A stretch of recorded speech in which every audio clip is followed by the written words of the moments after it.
La foi apostolique, la foi du commencement, la foi des apôtres. C'est là que la personne est candidat pour le ciel. Si tu es au catholique, tu es aux assemblées de Dieu, tu es au christianisme céleste, tu es au baptiste, mais si tu ne fumes pas, tu ne bois pas, tu jeûnes 40 jours, comme les gens sont en train de jeûner, des plaisantins comme ça. Quand Jésus dit de jeûner, personne ne doit être au courant que tu jeûnes. Et pour jeûner, il faut publicité à la télé. C'est quoi ça? Frère France 24 au courant, on annonce ça à la radio. C'est des hypocrites. Si vous voulez aller au ciel, retournez à la foi apostolique. Frère, on va prendre la question. Frère Jean-Paul. Frère Jean-Paul. Bonsoir mon frère Jean-Paul. Sinon, ici on est là pour prêcher l'évangile de notre Seigneur Jésus-Christ. Nous ne voulons pas faire la même chose qui s'est passé tout à l'heure, c'était là. Voilà, si tu viens d'arriver, nous ne voulons pas créer des désordres. En quoi? Les désordres c'est quoi?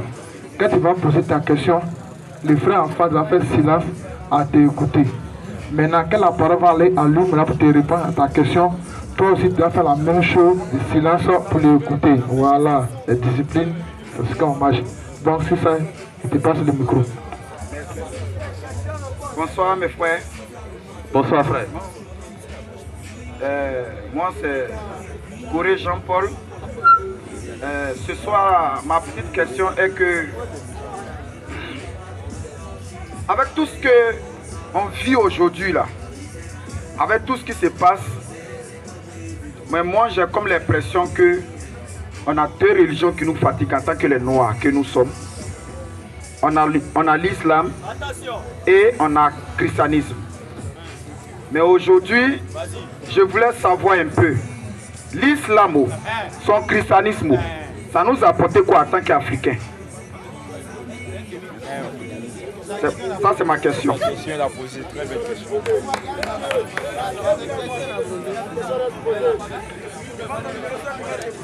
Ok frère, écoute-moi très bien. Je ne parle pas de l'islam, mais je suis ici pour parler du christianisme. Le christianisme n'est pas une religion. Le christianisme, ce n'est pas une religion. Le christianisme, c'est une vie. La religion, ce sont des lois établies par l'homme dans le but de plaire à Dieu. Ils observent des rites. Je ne mange pas porc. Je dois laver mes pieds, mon anus, mes narines. Je dois laver mes gouttes. Je dois faire la zakat. Je dois aller à la Mecque, à Arabie Saoudite, pour embrasser une pierre et lapider Satan. Tout ça, ce sont des rites religieux dans le but de plaire à Dieu. Mais le christianisme, c'est l'effort de Dieu vers l'homme. Remarque, la vie d'Abraham, c'est ça le christianisme. Amen. Tu vas remarquer qu'Abraham était un idolâtre qui vivait avec ses dieux de ses parents. Tu vois un peu, et c'est pas Abraham qui a dit Dieu, viens vers moi. Non, mais c'est Dieu lui-même qui s'est déplacé et qui est venu vers Abraham. C'est ça le christianisme. Tu comprends un peu? Remarque un peu dans le jardin d'Éden. Lorsque Adam et Ève ont péché, l'écriture qu'ils sont allés se cacher. Il n'y a pas un point ils sont allés se mettre en genoux pour demander pardon à Dieu. Ils sont allés se cacher. Mais qui est venu vers Adam? C'était Dieu lui-même qui est venu qui dit Adam, Adam, où es-tu? Voici le christianisme. C'est le fort de Dieu vers l'homme. C'est pourquoi nous sommes sauvés par grâce. Raison pour laquelle Paul dit dans Galates 2, verset 20. Galates 2, verset 20 à 21. Écoute ce que l'écriture dit. Galates 2. Alors dis frère. 20 à 21. 20 à 21. J'ai été crucifié avec Christ. Il dit, j'ai été crucifié avec Christ. Et si je vis, ce n'est plus moi qui vis. Tu vois, il parle de la vie. Il ne parle pas d'une religion, mais pas d'une vie. Une vie que les chrétiens doivent mener. Une vie, ce n'est pas toi qui vis ça. Mais quoi? Alors, ce n'est plus moi qui vis. Ce n'est plus moi qui vis. Mais c'est Jésus-Christ qui vit en moi. C'est Jésus-Christ qui vit en moi. Donc le christianisme, en réalité, ce n'est pas une religion, mais c'est une vie. En un mot, tant que Dieu n'est pas encore descendu en toi, tu n'es pas chrétien. Et raison pour laquelle il dit dans Romains 8 à partir du verset 9, si je ne me trompe pas, écoute, il dit quelque chose dans Romains 8, verset 9. Romains 8, verset 9, il dit quelque chose. Romains 8. Romains 8, l'autre À partir du verset 9. me prépare Matthieu 5, verset 45. Allons-y, frère. Romains 8, 5, verset 9. Allons-y, frère. Pour vous ne vivez pas selon la chair. Tu vois, toujours il parle d'une vie. Il ne parle pas de religion. Il parle d'une vie. Vous là, vous ne vivez pas selon La chair. selon la chair. Mais selon l'esprit. Mais selon l'esprit. Si du moins l'esprit de Dieu habite en vous. L'esprit de Dieu habite en vous. Si quelqu'un n'a pas l'esprit de Christ, Si quelqu'un n'a pas l'esprit de Christ, il ne lui appartient pas. tu vois, il ne lui appartient pas. Donc si je suis chrétien, ce n'est pas moi qui vis, mais c'est Christ qui vient vivre au travers de moi. Amen. Ce n'est pas une religion, mais c'est la vie de Dieu dans l'homme. Tu comprends pas? Ce n'est pas une religion. Donc à partir de là, je peux aimer mon ennemi facilement. Parce qu'aucun de nous ici, il n'y a pas quelqu'un ici à terre qui peut aimer son ennemi. Il n'y en a pas. Même un Africain. C'est Jésus seul qui est venu sur terre. Malgré qu'il était, les gens l'ont crucifié. Il regarde et puis il dit, Père, pardonne-les quand ils ne savent pas ce qu'ils font. Qui peut faire ça? Même Mohamed n'a pas fait ça. Même un Africain. L'homme qui l'a piqué avec flèche, il dit, Seigneur, pardonne-lui. Qui peut faire ça? Donc alors, pour t'amener à mener cette vie, c'est lui-même qui se déplace et qui te donne sa nature. Et une fois que cette nature rentre en toi, frère, tu as l'assurance dans ton cœur. Tu vois un peu? Continue, allons-y, c'est Matthieu. Matthieu 5,43. Matthieu 5,43, il a déjà fini. Allons-y, frère. Vous avez appris qu'il a été dit. Tu vois? Il dit, il parle d'une vie, hein, il ne parle pas de rites religieuses. Il ne parle pas de faut faire comme ça avant d'aller au ciel. Vous avez appris qu'il a été dit, Tu aimeras ton prochain. tu aimeras ton Et tu prochain haïras ton ennemi. et que tu vas haïr ton ennemi. Mais moi, je vous dis, aimez vos ennemis. aimez vos ennemis. Bénissez. Attends, qui peut faire ça? Aimez vos ennemis. Bénissez Ceux qui vous maudissent. ceux qui vous maudissent. Faites du bien Faites du bien à ceux qui vous haïssent. à ceux qui vous haïssent. Et priez Pour ceux qui vous maltraitent pour ceux qui vous et qui maltraitent vous persécutent. et qui vous persécutent. Afin que vous soyez. Attends, tu vois, il va dire quelque chose de très capital. Donc en un mot, si tu dois être un fils de Dieu, tu dois accomplir tout ce qu'il a cité en haut. Amen. Alors qu'en réalité, un homme naturel, né de papa et de maman, ne peut pas vivre cette vie. Mais c'est Christ qui vient en lui et qui l'amène à vivre cette vie.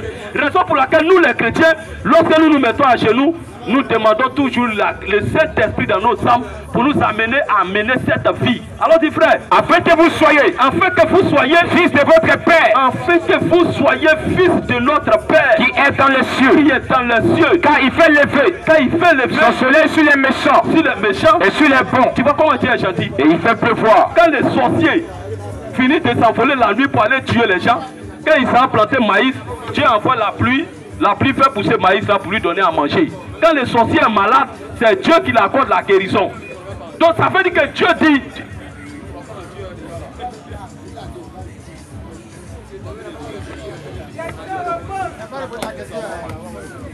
Donc, normalement, certains lui répondent en parlant de la religion. Nous ne sommes pas des religieux. C'est ça d'abord, ça t'est clarifié et fait revenir maintenant si sa réponse, si sa question.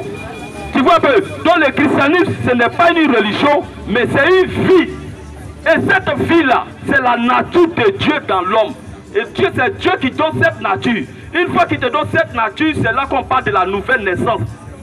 Tu es né de nouveau. Les choses anciennes sont passées, toutes choses sont devenues nouvelles. Tu comprends un peu? Maintenant ta question. Qu'est-ce que Dieu a apporté? Qu'est-ce que le christianisme a apporté en Afrique? Mais Dieu n'est pas un africaniste. Dieu n'est pas un africaniste. Tu comprends un peu? Non, attends, elle dit quoi? Elle dit n'est pas un africaniste. On dit quand il parle, on n'a qu'à l'écouter. Quand il finit, ça vient. Il faut te calmer là-bas, champion. Quelqu'un a posé une question là. Ok. Moi, je vais te donner maintenant. Je vais te donner le projet de Jésus-Christ pour l'humanité. Pour toute l'humanité. L'Écriture dit dans Jean 3,16. Et l'autre ne peut pas. Esaïe 11. À partir d'Esaïe 11. Écoute ce que tu dis. Jean 3,16.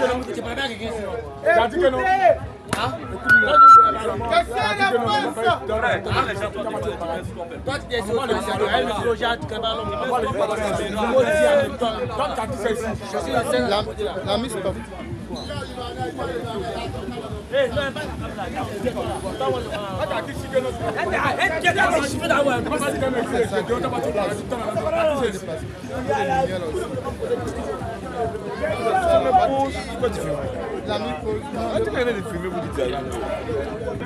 Pour toute l'humanité, c'est le projet, son projet. La Côte d'Ivoire même est dedans, c'est pour toute l'humanité. Le projet de Jésus. Voilà le projet de Jésus pour toute l'humanité. Parce que quand tu vas remarquer, dans le jardin d'Éden, Adam et Ève, ils étaient à l'aise. Ils marchaient sur l'eau. Ils parlaient au vent. Ils parlaient à la mer. Donc, depuis le jardin d'Éden, l'homme a perdu quelque chose. Il y a quelque chose que l'homme a perdu. Et c'est cette chose-là que Dieu vient restaurer. C'est cette chose-là que Dieu vient restaurer à l'homme. Tu comprends bien? Maintenant, Dieu, dans son projet, c'est que le ciel et la terre, là, ce monde corrompu, là, il va tout enlever. Alors, dit frère, Jean 3,16. Car Dieu a tant aimé le monde. Voici son projet. C'est son projet, on est en train de lire. Son projet là, c'est plus mieux que les présidents là, les projets qu'ils viennent nous donner. On va construire des hôpitaux, on va faire ceci, cela, on va construire route, on va donner travail aux jeunes, tout cela. Et quand ils viennent au pouvoir, zéro. Les dieux africains aussi là. Les dieux africains qui étaient là, c'est pour demander nos parents adoraient. S'ils étaient puissants, si ces dieux-là que nos parents adoraient étaient puissants, ils n'allaient même pas nous coloniser. C'est ça. Et il dit que Blanc a envoyé son Dieu. Blanc a envoyé son Dieu, et ce Dieu des Blancs chasse nos dieux. C'est que nos dieux-là ne valaient rien. C'est ça. Il ne valait rien. Arrête d'adorer. Comment Dieu envoie son Dieu et son Dieu la chasse nos traditions. C'est que le Dieu des Blancs est fort. Il va aller derrière lui.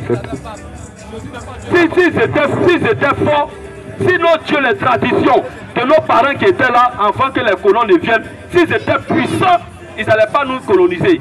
Aujourd'hui, on allait rester dans nos traditions. Mais si aujourd'hui, les Blancs nous ont colonisés jusqu'à ce qu'on parle les langues, c'est que nos dieux qui étaient enfants ici, là, c'était des bandits, des vauriens. Alors dit frère, écoute le projet de Dieu ici. Car Dieu a tant aimé le monde. Dieu a tant aimé le monde qu'il a donné son fils unique. C'est pas quoi tu vois seulement. Dieu a tant aimé le monde qu'il a donné son fils unique. Qu'il a donné son fils unique afin que quiconque croit en lui. Afin que quiconque croit en lui ne périsse point. Ne périsse point. Mais qu'il ait la vie éternelle. On dit ne périsse point, ça veut dire qu'il y a un danger. C'est ça. Ne périsse point, ça veut dire qu'il y a un danger qui guette l'humanité. Raison pour laquelle lui il vient pour nous donner, qu'est-ce qu'il vient nous donner? La vie éternelle. La vie éternelle. Et la vie éternelle. À travers Jésus. Attends frère, la vie éternelle avec les plans de société des présidents de ce monde. Menteur. Entre certaines choses, tu choisis quelle? Question. J'ai choisi la vie éternelle où il n'y a pas de maladie, il n'y a plus de mort, tout est en paix. Aujourd'hui, le lion poursuit l'homme dans la forêt pour attraper. Tu penses que quand tu égorges lion, tu égorges mouton, mouton il est heureux. Même les animaux pleurent. Et l'écriture dit, toute la nature supplie avec un ardent désir de voir la révélation des fils de Dieu. Amen. Toute la nature, même la terre, quand tu creuses la terre, tu mets un grain dedans. Tu penses que la terre là ne pleure pas? Depuis le jardin d'Éden, Dieu a dit à Adam, à cause de toi la terre sera maudite. Donc il y a une malédiction sur la terre. Et la terre aussi est en train de soupir pour avoir la liberté aussi. Toi tu veux être à l'aise, on va construire hôpitaux, faire des sociétés, Jésus est venu, les gens sont à l'aise sur la terre, or la terre lui il souffre. Les animaux qu'on égorge pour manger là, les animaux souffrent, les poulets souffrent. Dans la forêt, quand vous regardez les National Geographic, vous regardez les animaux, vous voyez dans la chaîne, comment les animaux se poussent pour se manger. Au commencement, il n'était pas ainsi. Au commencement, il n'était pas ainsi. Alors, dit frère, lui, maintenant, le fait de société de Jésus, le programme, voici son programme. Et je vais t'envoyer le micro. Ça, le dernier verset. Esaïe 65. Esaïe 11 que j'ai donné là, Esaïe 11. C'est 11 premiers. Alors, dit frère, puis, Oui. Un rameau sortira du tronc d'Isaïe. Un rameau sortira du tronc d'Isaïe. Et un rejeton naîtra de ses racines. C'est son programme qu'il a en train de donner. Le programme pour l'humanité, c'est ça qu'il a en train de lire. Le programme de Dieu. Ce programme-là, c'est trop bon. Moi, je préfère ça. Allons-y, frère. L'esprit de l'Éternel reposera sur lui. L'esprit de l'Éternel se reposera sur lui. L'esprit de sagesse et d'intelligence. Allons-y, frère. L'esprit de conseil. Allons-y, frère. Et de force. Allons-y. L'esprit de connaissance. Allons-y, frère. Et de crainte de l'Éternel. Allons-y. Il respirera la crainte de l'Éternel. Allons-y. Il ne jugera point. Allons-y. Sur l'apparence. Allons-y. Il ne prononcera point. Allons-y. Sur un œil dit. Allons-y. Mais il jugera le pauvre. Allons-y. Avec équité. Avec équité. Et il prononcera avec droiture. Allons-y. Sur les malheureux. Allons-y, frère. De la terre. Il frappera la terre de ses paroles. Va au verset 11. Allons-y, frère. C'est ce qu'il a dit. Allons-y. Allons-y. Allons-y là. Le loup habitera avec l'agneau. Tu vois? Voici le programme de Dieu. Il dit le loup là va habiter avec l'agneau. Est-ce qu'aujourd'hui le loup peut habiter avec l'agneau? Le temps qui approche là, vous ne voyez pas les événements qui viennent. Le monde va connaître une troisième guerre mondiale qu'on appelle la guerre d'Armageddon. Dieu a prévu détruire ce monde. Et ce monde là sera détruit par les bombes atomiques. La Bible parle de ça dans Ézéchiel 38 et Ézéchiel 39. Allez lire ces chapitres, vous allez voir le programme pour la destruction de ce monde. La Russie, le roi du Nord, les États-Unis, le roi du Sud, les deux nations doivent s'affronter pour former ce qu'on appelle la guerre d'Armageddon. Après cette guerre, il y aura une quatrième guerre mondiale qu'on appelle la guerre de Gog et Magog. Vraiment, on ne sait même pas ce qu'on va vous dire. Vous êtes en train de dormir. Je dis, la destruction de ce monde-là, ça va surprendre les gens. Ça sera la même chose qu'au temps de Noé. Parce qu'il a dit ce qui est du temps de Noé et de l'autre. Ça va se répéter en notre temps. Au temps de Noé, la Bible dit que les gens mangeaient. Ça veut dire qu'il y avait les restaurants partout. Les gens buvaient. Il y avait les maquis partout. Les femmes se promenaient nues. L'Écriture dit que les femmes étaient tellement belles. Vous pensez que aujourd'hui les femmes là se promènent nues, ça existait au temps de Noé. Les gens mangeaient, buvaient. Ils ne se rendaient pas compte jusqu'à ce que la destruction, les déluge les a surpris. C'est la même chose que les bombes atomiques vont éclater, surprise. Ça va surprendre les gens. Allons-y, frère. Le loup habitait avec l'agneau. Le loup va habiter avec l'agneau. Et la panthère. Et la panthère. Se coucher avec les chefs. Tu vois un peu, les projets de Dieu. Allons-y, frère. Le veau. Et les lionceaux. Et les lionceaux. Et les bétails. Qu'on engraisse. Seront ensemble. Ils seront ensemble. Et un petit enfant les conduira. Un petit enfant va conduire lion. Va conduire lion. La vache. Voilà les projets de Dieu. La vache. Et le loup auront un même pâturage. Ils auront un même pâturage. Les petits. Un même gîte. Et les lions. Comme le bœuf. Mangeront de la paille. Ils vont manger de la. Tu vois le lion. Aujourd'hui, c'est pas de paille. Les nourrissons. Il faut aller devant lui, il va t'attraper pour te manger. Les nourrissons se battra sur l'entrée de la vipère. C'est Esaïe 11, on entend lire comme ça. Ça, c'est le projet de société de Dieu qui est là. C'est ce projet-là que nous, on attend. Nous, on ne fait pas le projet où tu es là, il y a maladie qui est là. La maladie, tu t'as une femme, tu as gono. Tu es là, il y a coronavirus. Tu es là, tu te réveilles, il y a un nez qui te fait mal. C'est dans ça là, nous, on va rester. Manger, mais que tu manges, à manger te tue. L'eau tue les gens. Nous, on préfère faire cette société. Allons ici. Allons ici. Et 65. Allons-y, frère. Je ferai de Jérusalem mon allégresse. Tu vois, ça c'est le plan de société de Dieu. Je ferai de Jérusalem mon allégresse. Et de mon peuple ma joie. On n'y attendra plus. On ne va plus attendre le bruit des pleurs. On ne va plus attendre les bruits des pleurs. On ne va plus attendre les bruits des pleurs. Et le bruit des cris. Les bruits des cris. Il n'y aura plus ni enfant, ni vieillard qui ne s'accomplisse. C'est-à-dire, dans son projet, la maladie ne va plus exister. Ça. La vieillesse, ça va disparaître. Amen. Les gens seront tous jeunes. Il n'y aura plus de vieillesse. Car la vieillesse, c'est la mort. C'est ça. L'Écriture dit dans 1 Corinthiens 15 que nous serons tous changés. Vraiment, il y a beaucoup de choses à dire. Car moi je préfère ça que vivre dans les projets de Babo et de Alassane. Car celui qui mourra à 100 ans, sera jeune. Il sera quoi? Jeune. Celui qui mourra à 100 ans, il sera jeune. Il sera jeune. Et le pécheur, âgé de 100 ans, sera maudit. Ils bâtiront des maisons. Tu vois, ils bâtiront des maisons et les habiteront. Ils planteront des vignes. Ils vont planter des vignes et en mangeront le fruit. Ils ne bâtiront pas des maisons. Pour qu'un autre les habite. Ils ne planteront pas des vignes. Ils ne vont pas planter aussi. Pour qu'un autre en mange le fruit. Vienne manger les fruits. Car les jours de mon peuple, seront comme les jours des arbres. Et mes élus jouiront de l'œuvre de leurs mains. Mon frère, c'est bon. C'est bon. Voici le projet de Dieu. Et c'est ce projet-là, nous, c'est à ça qu'on aspire. Il n'y a pas à faire on s'en fout des projets où on va venir diminuer les riz, on va diminuer l'essence. Même voiture même que l'homme a créé, ça fait accident, l'homme meurt. Avion que l'on prend, l'avion fait crash, l'homme meurt. Ça, c'est le projet, ça. C'est Satan. Tout ça, c'est le diable. Merci beaucoup, j'ai bien entendu. Mais je voulais te poser une deuxième question. Crois-tu à la Bible? Est-ce que tu crois à la Bible? Moi, c'est ce que je voulais savoir un peu. Tu crois à la Bible? Je crois mon frère. Tu crois à la Bible? La même Bible a dit, il n'a pas de plus grand amour de donner sa vie pour des brebis. Toi, depuis que tu es venu ici, là, quelle est la vie que tu as donnée? On va aller doucement. Parce que aujourd'hui, là, tu es en train de dire quelque chose. J'ai comme l'impression que, parce que la même Bible a dit que les ténèbres ne régneront pas toujours. La même Bible a dit que les ténèbres ne régneront pas toujours. Aujourd'hui, nous sommes assujettis par des blancs.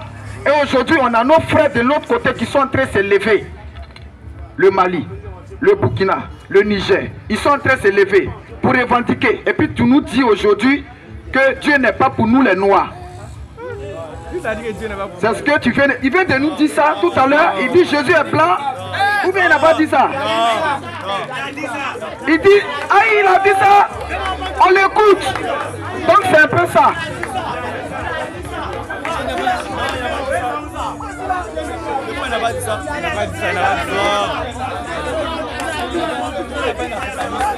Vraiment, vous voyez dans la foule là, on va prendre Jean 10 verset 19, Jean 10 verset 19, Jean 10 verset 19,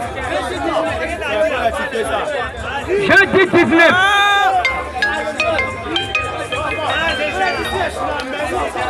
Écoutez.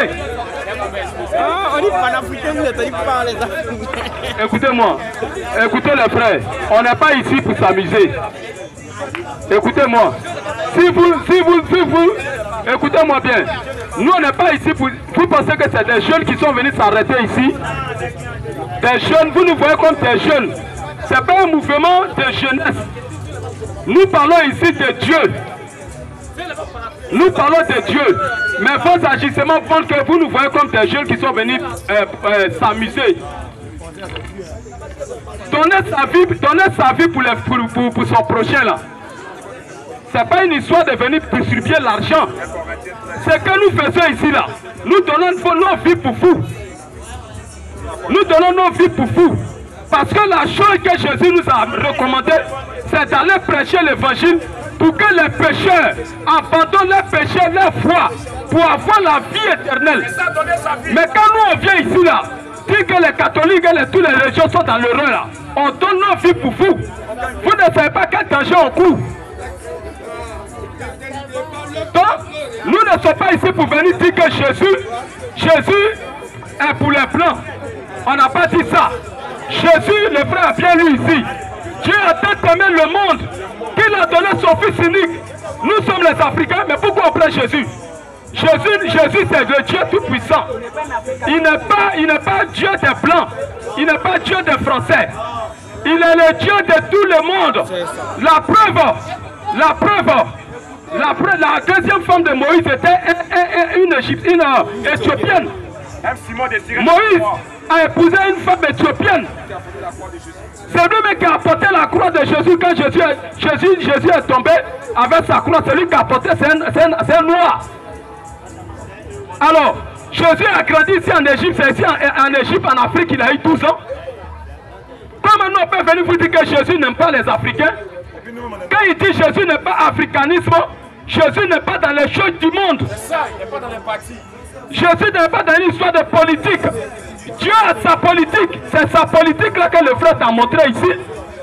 C'est sa politique. Donc il ne faut pas tordre l'essence de ce qu'on a dit pour plaire à tes amis.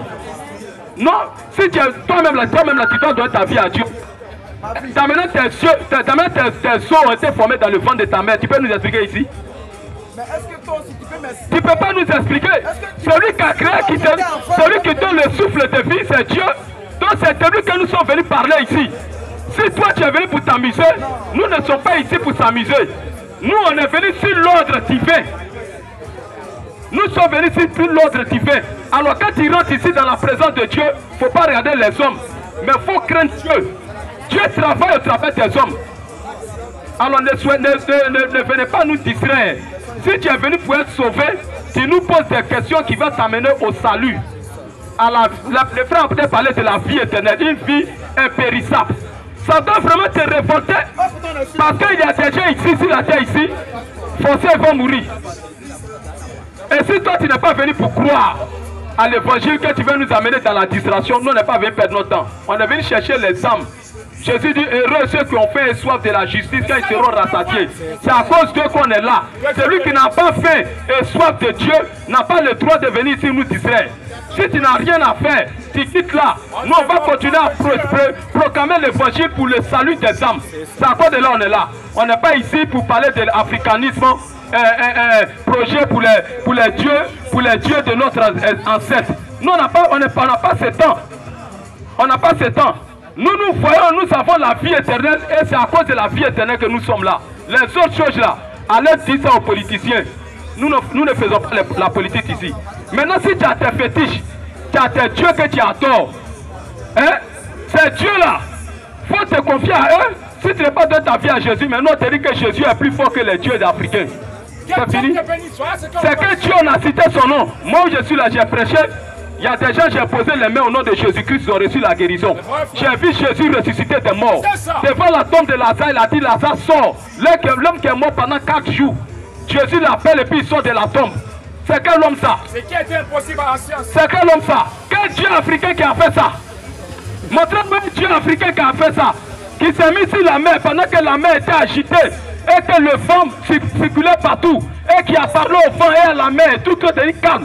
C'est que Dieu qui a fait ça. C'est que Dieu africain qui a vaincu la mort, qui a laissé une tombe vide. Est-ce qu'il y a un Dieu africain?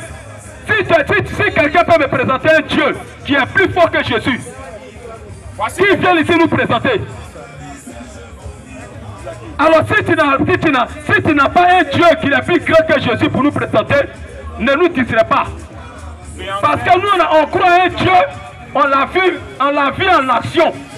On a vu Jésus en action. Et les œuvres qu'il a fait dans le Nouveau Testament, il fait ces mêmes œuvres au travers de nos vies. Ce que Jésus a fait, il fait ça au travers de nous. On n'est pas venu pour s'amuser. Alors si tu n'es pas capable de nous présenter le Dieu véritable et que tu vas nous parler de nos ancêtres. Nos ancêtres là, il faut que dans eux même on ne parle plus d'eux, ils sont morts et tous on ne les voit plus. On ne les voit plus. Mais pendant que Jésus dit là où 2 ou 3 sont assemblés en son nom, il est au milieu. Voilà pourquoi Jésus c'est le Dieu tout-puissant. Si tu ne crains pas, tu ne respectes pas tes parents à la maison, Dieu, il faut les craindre. Tu peux aller te coucher et ne pas te réveiller. C'est lui qui a le souffle de vie de tout homme sur la terre. C'est lui qui a ça. Alors là où on parle de lui, il faut faire très attention. Il faut faire très attention pour ne pas ouvrir ta bouche pour parler de quelque chose qui va te suivre toute ta vie. Donc craignez Dieu. Nous sommes ici pour répondre aux questions bibliques. Que Dieu vous bénisse. Donc, moi je voulais ajouter quelque chose. Ecclésiaste 8:8. L'autre me lit d'abord. Jean 10, 19. Je vais vous montrer quelque chose. Lorsqu'on voit les gens s'agiter comme ça, il y a un exemple dans la Bible. Lorsque Jésus prêchait, ces événements-là, ça se passait aussi. Les mêmes choses se passaient au temps de Jésus. Et ceux qui faisaient ça, c'était les fils de Satan qui agissaient comme ça. On va lire ça ici. Jean 10, verset 19. Allons-y, frère. Il y eut de nouveau, vous voyez, il y eut de nouveau à cause de ces paroles, à cause des paroles de Jésus. Division parmi les Juifs. Division parmi les Juifs. Vous avez vu, pendant que les frères parlaient tout à l'heure, il y avait certains qui disaient, non, il n'a pas dit ça, il n'a pas dit ça. D'autres disaient, il a dit ça, il a dit ça. Donc quand Jésus prêchait en son temps, la même chose se passait. Il y avait division parmi les Juifs. Alors dit frère, plusieurs d'entre eux disaient à Jésus, il a un démon, que Jésus est démon, que Jésus est démon, Jésus est démon, il est fou, il est fou. Pourquoi l'écouter? Pourquoi vous prenez votre temps à écouter les jeunes là même? Ils mentent. D'autres disaient, c'est pas ce que les gens disent. C'est ça. C'est la même chose là. Vraiment les hommes meurent. Les hommes meurent. Mais les hommes meurent, mais les esprits ne meurent pas. Les mêmes démons qui étaient au temps de Jésus, ils sont dans les gens. Vas-y. Donc chaque fois qu'on voit le comportement des gens, on sait que c'est les démons qui les agitent comme ça. Mais eux-mêmes, ils ne savent pas. Remarquez que lorsque Jésus disait à Judas, Jésus disait à ses disciples, l'un de vous va me livrer. L'un de vous va me livrer. Judas même a posé la question, est-ce que c'est bon? Jésus a dit, tu l'as dit. Judas est un démon, il ne savait pas ce que c'était. Vous comprenez? Alors dit frère, Ecclésiaste 8. Ecclésiaste 8. Alors dit frère. Ecclésiaste 8, verset 5. Celui qui observe le commandement ne commet pas des choses mauvaises. Pas des choses mauvaises. Celui qui observe le commandement. Celui qui observe le commandement.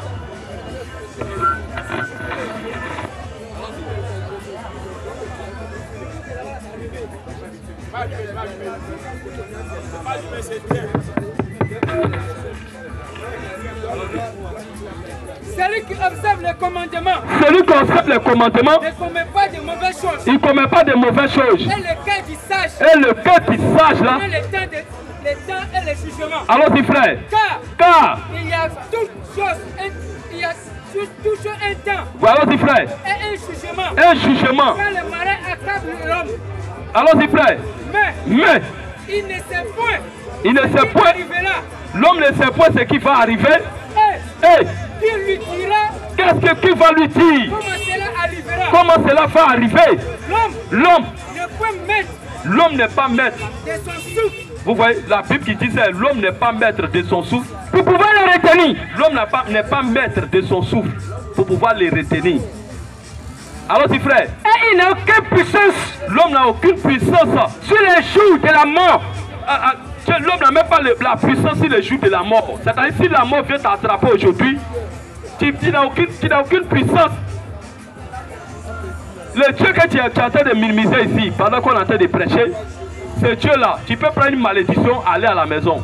Maintenant ta vie ne marche pas.